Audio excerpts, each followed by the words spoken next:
lagi ngobrol di apa lagi bicara apa sih ini? Bicara soal rumah ibadah atau bicara tentang bangsa, Bang, gitu.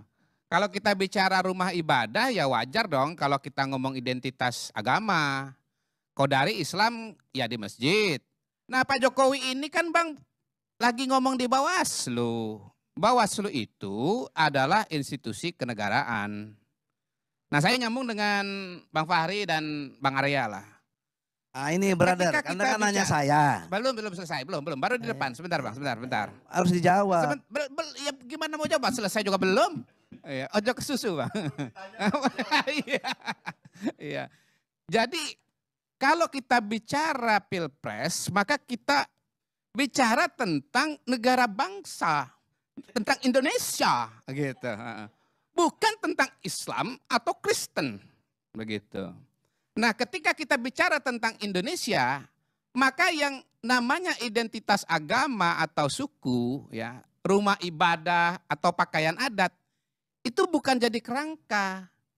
Abang justru salah di situ. Ketika bicara negara, abang bicara mengenai identitas-identitas yang sifatnya itu pribadi, ya. Dengan segala hormat saya dengan Presiden, pernyataan Anda itu nggak benar dari segi logika berpikir gitu loh. Kalau kita mau gunakan akal sehat, kalau Rocky bilang. Kalau saya istilahnya adalah logika tadi yang masuk akal.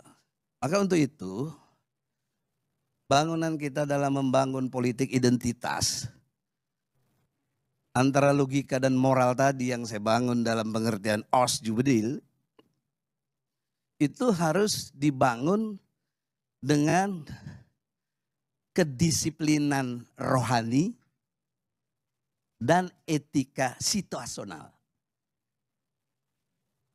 Orang yang berdisiplin secara rohani, maka pendekatannya iman dan takwa.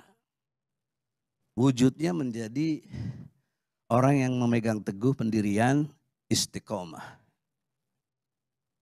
Etika situasional itu mensikapi keadaan-keadaan yang penuh dengan kearifan. Menjadi Indonesia ini oleh banyak orang disebut keajaiban. Gitu. Saya kebetulan tadi sore ada bedah buku Robert Elson, seorang sejarawan dari Queensland, ya, University of Queensland. Bukunya diterbitkan oleh Cambridge University, The Idea of Indonesia. Jadi sebenarnya itu kalau kata tulisan Elson itu orang tuh masih kagum dengan bagaimana Indonesia ini bisa menjadi sebuah bangsa. Karena ini bangsa yang rumit, lebih rumit dari bangsa lain. Latar belakangnya, ya, identitasnya, agamanya, dan begitu banyak hal yang sebenarnya tidak memungkinkan kita menjadi sebuah bangsa atau sebuah negara atau lahirnya identitas baru sebagai bangsa yang disebut dengan bangsa Indonesia. Itu banyak orang yang takjub begitu. Bagaimana ini bisa sampai? Nah, banyak teorinya kan. Dan salah satu teori yang disebutkan di situ adalah lamanya kita memiliki perasaan senasib akibat dari kolonialisme. Sehingga kita betul-betul mencari titik temu, ya, dan titik temu itu sebenarnya belum selesai. Gitu. Karena dalam perspektif surat Al-Balad di Al-Quran, itu mulai 17, 18, 19, 20 ayatnya, orang-orang yang bercirinya beridentitas yang beriman kepada Allah, masuk golongan kanan, disebut golongan kanan. Yang bertentangan dengan identitas yang beriman, yang kafir, yang munafik, itu golongan kiri. Jadi memang itu sudah given, sudah sunatullah. Lalu bagaimana KPU Bawaslu suruh memerinci, melarang ini, melarang itu, apa yang mau dilarang? Nah, ini kan tidak bermaksud mendelegitimasi siapapun, tapi bagaimana cara berpikirnya gitu loh. Kita mau diarahin kemana dalam membangun bangsa ini? Ya, Sementara ketika kita bicara mengenai negara, kita bicara mengenai bangsa, Bang. Jadi menurut saya Pak Jokowi itu bicara pada pada forum yang benar dan dengan kerangka atau forum dengan koridor yang juga harus dibaca dalam koridor negara bangsa atau kebangsaan, kenegaraan. Itu yang pertama. Yang kedua, kalau saya mendefinisikan politik identitas itu adalah politik atau tindakan untuk melabel kandidat ya dengan ya label-label agama begitu ya atau suku untuk mendapatkan dukungan dan memenangkan pemilu ya. Nah, kalau Pak Jokowi punya tafsir yang lain atau teman-teman punya definisi yang lain ya nggak apa-apa, sah-sah saja. Kayak kita bikin skripsi aja kan kita bisa kutip istilahnya satu tapi definisinya ada 2 atau 3 atau 4 begitu. Dan akhirnya nanti penulis akan membuat rumusan sendiri. Anggap aja saya sedang bikin skripsi nih Bang. Jadi Abang sebagai penanggap atau sebagai dosen boleh gak setuju, tetapi ini definisi dari saya gitu ya. Iya boleh Bang, pembimbing Bang. Abang juga, abang tuh pembimbing kami, pembimbing saya, pembimbing Fahri. Walaupun maaf Bang, mohon maaf nih, murid abang nih partainya lolos, abang gak lolos partainya sebagai pembimbing.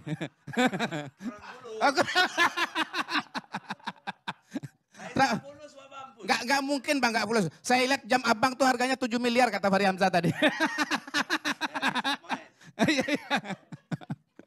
Gitu. Jadi Bang, nah definisi politik identitas seperti ini memang berbahaya. Kenapa bahaya? Satu nih ya. Buat saya lagi nih, anggap aja lagi nulis skripsi ini. Bahayanya satu, pertama bisa tidak akurat. Saya sedikit mengingatkan bahwa dalam Piagam Jakarta itu belum ada ketuhanan yang Maha Esa. Hanya ketuhanan dengan kewajiban menjalankan syariat Islam. Bagi Anda tadi keliru, saya dengar ketuhanan yang Maha Esa. Bersedianya Ki Bagus Hadikusumo mencoret 7 kata dengan tawaran gagasan yang sangat fundamental. Melaksanakan syariat Islam itu bentuk fikih, syar'i. Jadi Elson kira-kira agak menjelaskan bagaimana keinginan para pendiri bangsa itu, dan dia menyebut secara khusus para pelajar yang ada di negeri Belanda dan di Eropa secara umum menemukan kata bangsa Indonesia, dan kemudian bagaimana mereka-mereka yang bersekolah di Timur Tengah mengajak Islam ya dalam rumpun bangsa baru yang bernama bangsa Indonesia itu. Itu suatu ikhtiar yang luar biasa dan sangat mengagumkan begitu. Sehingga kita betul-betul bisa mengintegrasi 2 arus besar yang biasanya tidak ketemu. Tapi dikembalikan, itu dicabut, dicoret, gantinya ketuhanan yang Maha Esa. Kembali ke tauhid. Jadi struktur ajaran Islam itu tauhid, ya, ilmunya, fikih untuk masalah hukumnya, kemudian tasawuf untuk akhlak. Jadi akidah syariah akhlak ditenggarai dengan sangat kuat, basisnya adalah akidah. Jadi justru blessingnya dengan dicoret 7 kata, maka beridentitas sangat jelaslah negara Republik Indonesia. Pasal 29 ayat 1 menyatakan negara Republik Indonesia berdasar kepada ketuhanan yang Maha Esa. Misalnya nih ketika Pilpres 2019 misalnya ada sekelompok orang yang menamakan diri misalnya sebagai Ijtima Ulama begitu, memberikan label kepada Pak Prabowo sebagai calon Islam begitu, yang berimplikasi bahwa calon yang satu lagi yaitu Pak Jokowi itu bukan calon Islam begitu. Nah, menurut pengalaman saya cara-cara seperti ini bisa sangat salah Bang. Gitu. Kenapa? Yang dianggap sebagai calon yang tidak Islam atau tidak santri, jangan-jangan lebih soleh daripada calon yang dianggap santri, begitu. Ya, ini bisa berlaku di mana saja ya. Bahkan termasuk terjadi di kampus saya dulu waktu saya kuliah di UI dulu, begitu. Biasa tuh dari dulu juga udah ada tuh praktek-praktek seperti itu. Yang kedua, alangkah berbahayanya kita sebagai sesama makhluk, ya, artinya ya sosok yang relatif, kemudian berusaha mengambil wilayahnya Tuhan.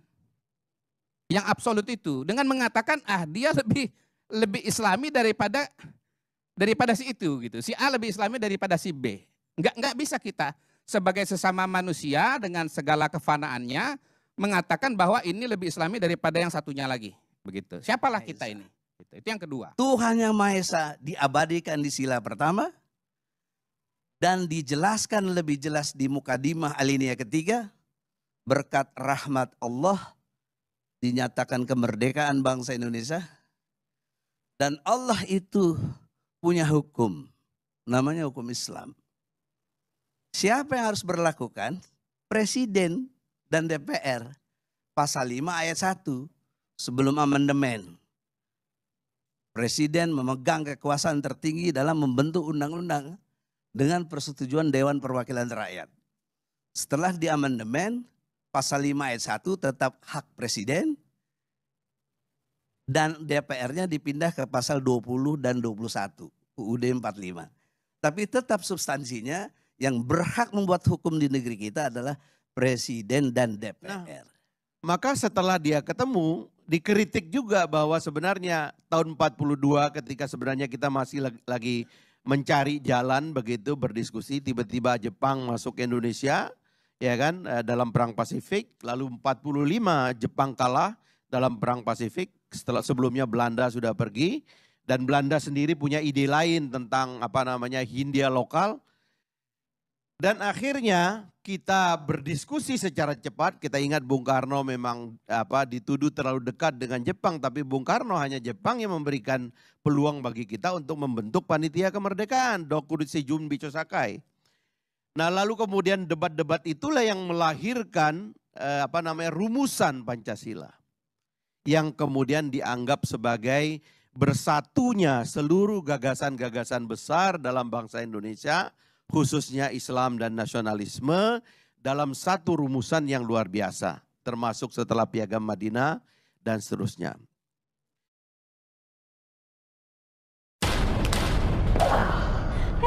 Kamu kenapa? Aku butuh. Maka lahirlah identitas kolektif. Nah, ini sudah 7 kali kita ganti presiden. Sudah ribuan anggota DPR berganti. Tapi substansi berlakunya hukum-hukum Islam ini belum terjadi secara kenegaraan kita.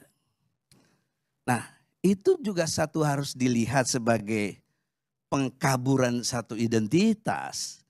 Bahkan terjadi pemberangusan dalam hal-hal tertentu yang membuat kita menjadi bisa nanti generasi ke depan tidak beridentitas, bisa jadi. Saya melihat dari sudut pandang pendidikan sampai hari ini bangunan sekularisme itu tetap dikukuhkan. SD. Yang ketiga, ya, pelabelan seperti ini bisa menimbulkan emosi ya yang tensinya sangat tinggi karena berkaitan dengan hal-hal yang sifatnya primordial ya, menyangkut identitas, dan pada titik itulah kemudian labelisasi semacam ini bisa menyebabkan dukungan kepada seorang calon yang dianggap sebagai lebih Islami itu bisa dianggap sebagai tugas dari Tuhan.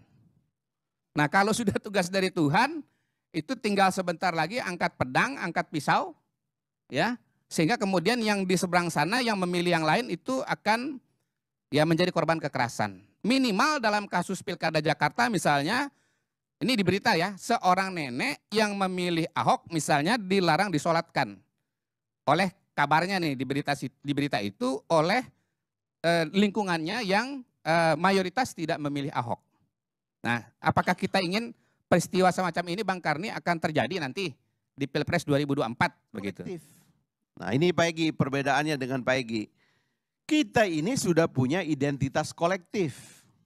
Dan identitas kolektif ini adalah nasib kita. Ya. Karena kita berada di sini gitu. Sementara identitas lainnya itu misalnya agama itu adalah pilihan. Karena orang boleh memilih. Kalau Indonesia, negara bangsa ini adalah nasib kita. Kita sudah berada di sini. Nah makanya kemudian lahirlah pasal 27 Undang-Undang Dasar. Bahwa segala warga negara bersamaan kedudukan dalam hukum dan pemerintahan. Tidak boleh ada diskriminasi. Lahirlah Undang-Undang Anti Diskriminasi Ras dan Etnis. Dihukum bagi mereka yang melakukan tindakan diskriminasi. Nah maka yang ingin kita cegah sebenarnya sekarang ini adalah identitas yang diskriminatif itu menjadi sebab bagi kita di dalam berpolitik ini gitu loh. Misalnya kita mengatakan jangan pilih dia karena agamanya tidak sama dengan kita. Ini tidak boleh. Jangan pilih dia karena sukunya tidak sama dengan kita. Itu tidak boleh. Gitu. Karena kita sudah masuk ke dalam keluarga besar negara bangsa. Sebenarnya kalau eksperimen lokalnya itu udah luar biasa. Karena di tingkat lokal itu ada masyarakat yang mayoritas muslim dipimpin oleh yang non-muslim. Masyarakat mayoritas Kristen dipimpin oleh yang muslim. Dan seterusnya lah, apalagi kalau jajaran-jajaran non-elected official itu sudah banyak itu. Ini sudah luar biasa ini. Yang belum memang tinggal tingkat presiden. Tapi saya mengatakan tidak ada halangan sebenarnya. Di tingkat presiden tidak ada diskriminasi. Undang-undang dasarnya tidak ada diskriminasi. Undang-undangnya juga tidak ada diskriminasi. Makanya saya akan mengkritik, ini saya mohon maaf nih Bang Karni agak saya persingkat. Makanya saya mengkritik. Kenapa kita tidak memfasilitasi perdebatan ide? Padahal sebenarnya konstitusi itu mengatur agar perdebatan ide ini yang diperpanjang.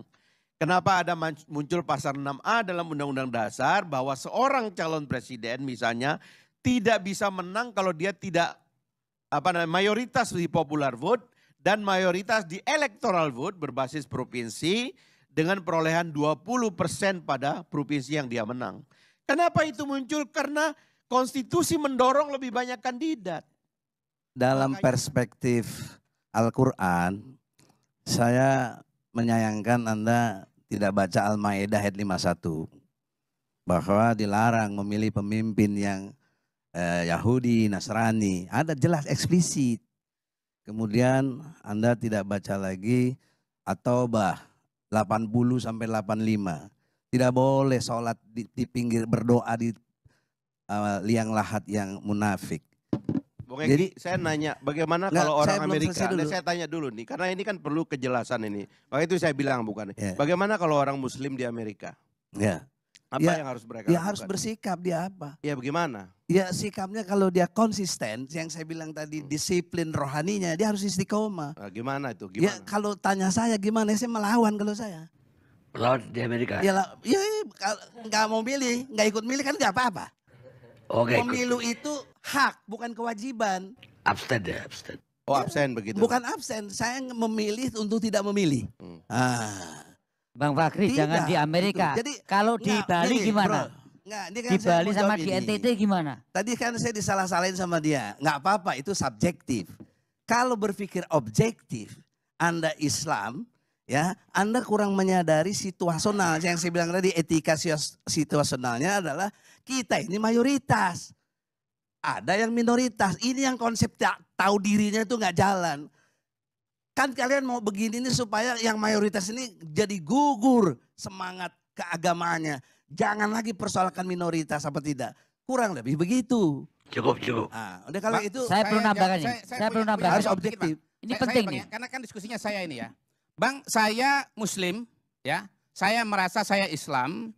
Tetapi cara berpikir saya memilih pemimpin itu karena saya lihat kompetensinya serta programnya Bang. Bukan lihat agamanya. Begitu juga saya lihat gubernur. Saya akan lihat prestasinya, program kerjanya, kompetensinya. Dan terus terang pada hari ini saya sampaikan, pada saat Pilgub DKI Jakarta 2017, saya Islam, saya pilih Ahok. Silakan kalau abang anggap Ya saya salah. itu subjektif Silakan anak. kalau abang Nggak apa-apa. anggap saya salah. Ente mau masuk neraka juga nggak apa-apa. Iya. Nggak ada urusan. Makanya Ya, tadi bang jadi oleh saya karena bilang, itu saya saya manusia, bicara abang Al-Maidah ayat manusia. 51. Abang bukan Tuhan. Ya bukan. Tapi abang bisa mengklaim Ya. bahwa saya salah. Ya. Bahwa saya kurang Tadi Islam ente bilang dibandingkan kita dengan pembimbing. abang. Nah, itu yang bahaya bang. Bubar republik ini bang. Ya. Bubar republik ini bang. Enggak, Kalau siapa yang bilang abang bubar? merasa abang lebih Islam daripada Tidak, saya. tidak ada yang lebih Islam. Nggak Loh, ada. abang Saya katakan baca salah. Quran. Saya nggak objektif. Baca Quran. Saya Iya cukup. bang. Kita Al-Maidah sama-sama Islam. 51. Kedori. Tapi saya bisa punya Cukup. Ya, pilihan. Anda boleh pilih yang lain, Iya boleh bang. terserah Iya bang. Anda. Saya jawab aja bang. Ya Saya cuma sudah. jawab aja. Makasih bang. Saya pilih yang Al-Quran. Iya, iya, Al-Maidah 51, udah gitu. Bang Karni, inilah kita politik identitas. Jadinya kayak gini nih sampai tingkat RT. Justru ini adalah Masa mau demokrasi. dibolehkan? Jadi udah bener lah omongan presiden. Boleh, masa harus seragam? Ayo. Saya senang ada Bang Egy di sini sehingga contoh politik identitas itu menjadi nyata pada diri Bang Egy Sujana. Kita beriman, insya Allah. Bang, mohon maaf bang, saya di kanan, abang di kiri. Mohon maaf. Shalom teman-teman semua, terima kasih sudah menonton video ini dan kiranya video ini menjadi pelajaran bagi kita semua. Nah teman-teman, terkait perdebatan yang sudah kita saksikan antara Egy Sujana dengan Fahri Hamzah dan juga kawan-kawannya terkait keberadaan kekristenan di negeri ini. Egy Sujana ini selalu terlihat sentimennya dengan kekristenan.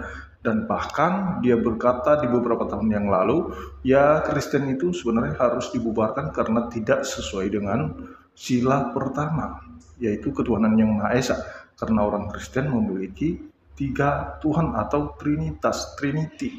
Nah teman-teman, ini yang menjadi masalah dari apa yang mereka tidak mengerti tentang ajaran Kristen, doktrin Kristen, maka mereka melakukan bertindak sesuai dengan ajaran mereka sendiri. Bahkan dia berani mengutip isi kitab sucinya untuk mengusir kekristenan dari negeri ini.